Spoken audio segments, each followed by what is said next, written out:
guys doing? Okay, how are you? Jump right Awesome. into questions, yeah. Blair, you spent all off season adding, tweaking. What's the feeling of being able to go out there and kind of start again? It's good, man. I mean, I think, like obviously, anytime you go into your first year as a play caller, there are some things you learn about yourself. There are some things you learn from a schematic standpoint that you feel can help our players, and you try to implement those after the year. And I will say this: I felt like, I mean, even with the portal, we went and got some pieces that we needed, and more importantly, some pieces that fit us. And so going into this year, looking at our personnel, looking at how we can utilize guys, I think we've got players that have obviously been buying in and believing what we're selling them. And so obviously we got some new coaches in there, and obviously some new excitement. Obviously, anytime you're going into a new football season, but I think the biggest thing for us, like just moving ahead and moving forward, is just to make sure we're doing what we're coached to do. Like when we've had good execution, when guys have properly executed, it's literally been a thing of beauty. But when guys have kind of went out and did their own thing, right? Whether it's a scrimmage or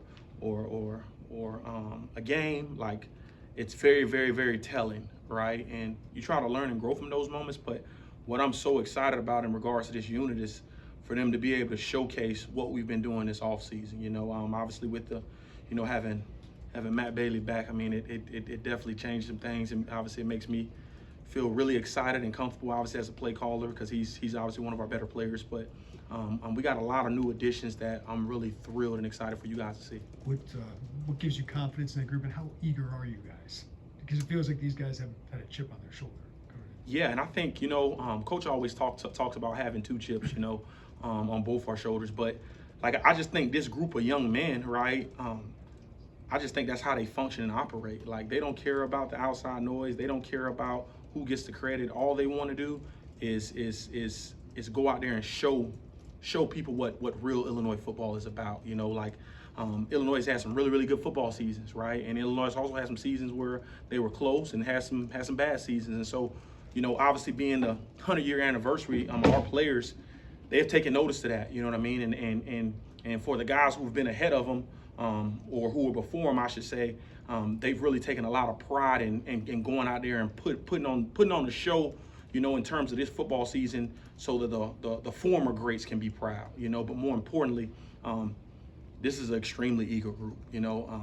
We have over 45 new guys on our football team, but I just feel like within the framework of things, we got a lot of experience, right, at a bunch of different positions, and I had a conversation with my wife last night. I told her last year for me professionally was a year of growth, right, both on the field and off the field. I think going into this year, obviously the good Lord always having a conversation with him, but this year is about establishment, right? Establishing ourselves as a prominent defense, right? Establishment in the run game, in the pass game, like in every aspect of what we're trying to get done defensively, and we hope that it shows collectively as a team. Aaron, I know the penalties, especially in the back unit, were a frustration last year with everything Coach Parker has done with the boxing gloves, the oven mitts. Are you confident in what you've seen already that it's a cleaner brand of defense, and then that'll show itself up on Thursday night? I mean, from what I've seen thus far, yes, sir, it has been.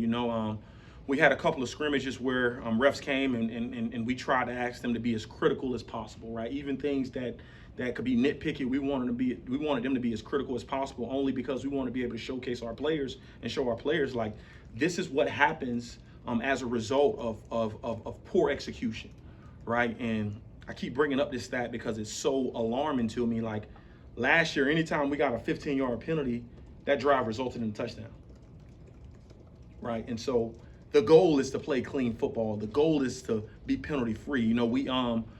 We harped on things defensively, just about being clean and executing the plan in which we're asking our guys to do. And so there's been a lot of detail and focus in regards to, right, Coach Parker had players put on gloves and put on mitts so that they won't grab at the top of routes, right? There's just some small little things that I think that are going to be very, very beneficial for us on the back end, and even collectively as a defense, that has really been showing up this offseason. And I just can't wait to play, man, to be completely transparent with you, because I really believe like those things are going to carry over for us. Your quarterback's the preseason conference player of the year. What kind of challenges does he present for you Is it a good early test for you? Yeah, and I think this cat is so underrated, man. I mean, he is as talented gets. You know what I mean? I think we're going to play a multitude of really good quarterbacks this season, which I'm excited to face. But more importantly, I just think he just brings a. I mean, he's savvy. He throws the ball extremely well. He knows how to get out of pressure situations. You know, he does a really good job in managing their offense. You know, he knows how to get the ball out on time, you know, for what they ask him to do and what they ask their offense to do. You know, their coordinator does a tremendous job in putting that quarterback in winning situations, you know. And so it's going to be a really good test for us early on. You know, it wouldn't surprise me if they came out there trying to throw that thing around a little bit because they got the receivers too. They got a bunch of really good skill guys on the outside that I truly believe can play at this level. You know, and it's no secret to us. Like, you know, I know most fans are when they look at a schedule, they look at the Penn States of the world, Oregons, and they focus on different. I mean, but for us, I mean, this is a Super Bowl for us, right? As much as people want to downplay it, like we know this team is coming in here to beat us, right? Like they got talented players on their roster that could have played here easily, in my humble opinion, right? And so I think our preparation for this game and how we've been taking it, you know, like for every week is a Super Bowl, right? Like every single week is a college football playoff game, you know, because you never know. And so just our focus and our mentality is just going out there and taking it one play at a time, one rep at a time, and doing what we're coached to do. Because this team is a really good football team that can put up a lot of points. And they have really good skill position. And anytime you mix all that together and you got a signal caller and a quarterback who's as talented as this young man, you got a chance to win a lot of games. Aaron, you talk about the idea of establishment as a defense. How, as a coordinator, do you convey that to your guys? And the second part, like, how have you seen them throughout camp kind of embody that concept? Yeah, you know, just throughout the whole spring, from spring ball to fall camp, you know, just some things that we discussed as a defensive unit. You know, some of the things that we have a tendency to talk about, right? Like we talk about passion, you know, and being passionate about what you do, being passionate about walking into the building, right? And then we go from passion and we talk about integrity, you know, and I correlate all of those to the hand, right? Like the pinky is passion, and without the pinky, you know, like the fist that you make isn't as powerful when you're not passionate about something, right? And then we go to the ring finger when we talk about integrity, right? Like as fathers and as husbands, you know, like that ring finger holds a lot of value in your belief system and how you do things on a day-to-day basis, right? And then we talk about mental and physical toughness, right? That's kind of like Coach B always preaches that with the tough, smart, dependable, right? If you can be a mentally and physically tough team, right? And then we talk about being selfless, right? Being selfless, like putting that guy that's your teammate ahead of you, right? Playing for that guy next to you. And then we talk about perfect effort. You know, and if you can take all of those things, right, and ironically enough, like you can make a fist with it, right? You form a lot more power when you got that hand closed and they're all together. Now, if you individualize each and every one of these things, right? Yeah, you can be good in some areas and poor in others. And so the whole off season has been about the culture and cultivation of us trying to play together as one, right? And just keep swinging. Right, like constantly keep swinging, right? Like no matter what the scoreboard says, no matter what the situation is, you know, I took elements of games that we played last year, and I constantly try to show guys like if we just played this a little better, played that a little better, there would have been some successful things that have came from that, but we didn't, right? And so we got to learn from those moments, and ultimately we got to stay together so that we can play together. Where'd you get that from? I got it from Barry Lunny, ironically enough. Really? I got it from Coach Lunny. I think they had some other pieces to it, but I kind of added my own thing to it. But Coach Lunny, me and him, we were on a recruiting trip together, and he spoke to me about it, and it tugged at my heart. And as a defensive player, you're constantly fighting, right? And if you can, all you got to do is throw the right punch. You ain't got to throw a lot of them. You just got to throw the right one, right? And the right one can literally nail your opponent and figuratively put them out, right? And so we really been preaching that this offseason.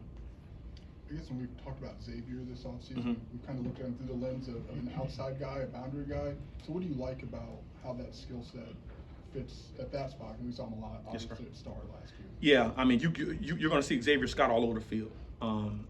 Again, in our system, when we recruit guys to come here, we talk about being a defensive back. We don't call them corners. We don't call them safeties. We call them being defensive backs, right? Because our defensive backs are going to be actually being a run fit, line up at the corner position. They're going to be actually being a run fit, line up at the nickel position. They're going to actually be in a run fit, line up at the safety position. They could be in the middle of the field. They could be in one-on-one coverage. And so when you talk about developing a roster of really good football players on the back end who can play DB, right? What we're going to ask Xavier to do is something that we truly believe he's capable of doing. Like Xavier is so talented, but he's also extremely versatile, right? He's a highly intelligent young man, and we obviously feel that he can take on the bulk of learning more than one position because, he's shown that he's a veteran in the program, right? Like, I mean, there were some days during the course of practice, where I would just tell him, I'm like, bro, you sliding inside this segment, right? And he just does it. You know what I mean? And when you got players in your program that can do that without blinking an eye, I think you've captivated these young men. I think coach has done a tremendous job in finding the right players that fit what we want to constantly do. And a result of that, you get really good players. You mentioned Matthew Bailey. And just what he brings. Yeah. What will he bring now that you got him here to healthy week one?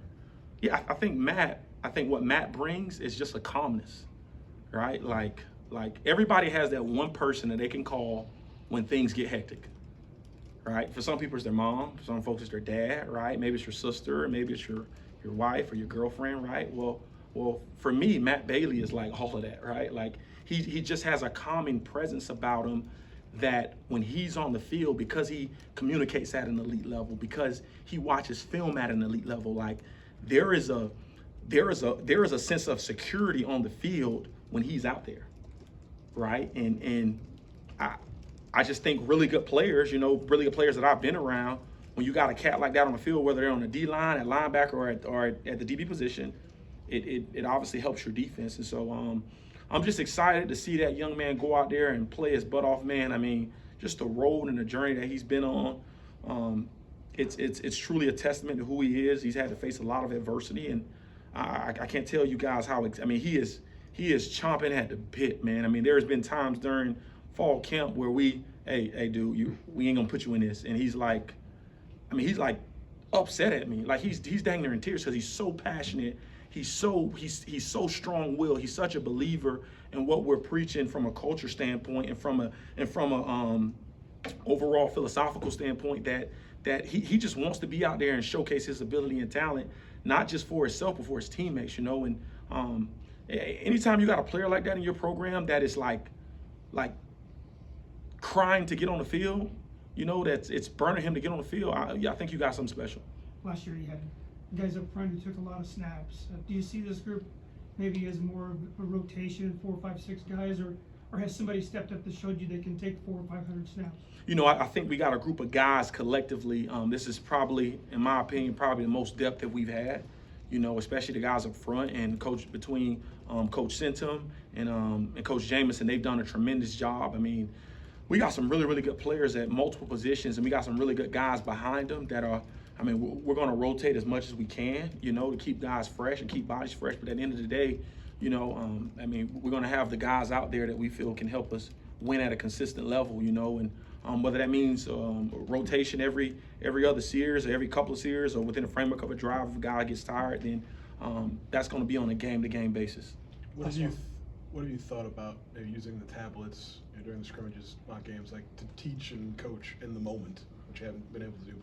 You want my honest opinion, or do you want like a BS opinion? Always the honest. Okay, the honest opinion. What do I feel about the talents? Okay, it's you ever taken a test, and before you walk in to take a test, the person next to you has all the answers, like literally, like on their screen?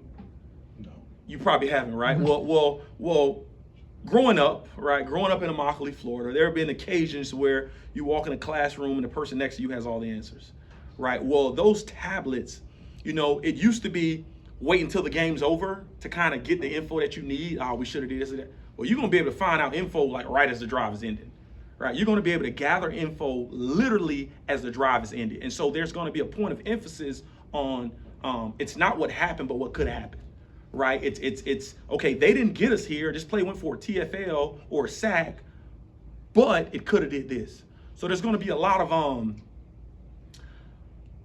fast, a lot of quick and I guess somewhat easy ways to kind of see things that could have potentially happened because you have those tablets. And so I think they're kind of an outlet, right? I think they're kind of a scapegoat to a degree, because it's going to give people answers to tests that they normally wouldn't have until the game's over.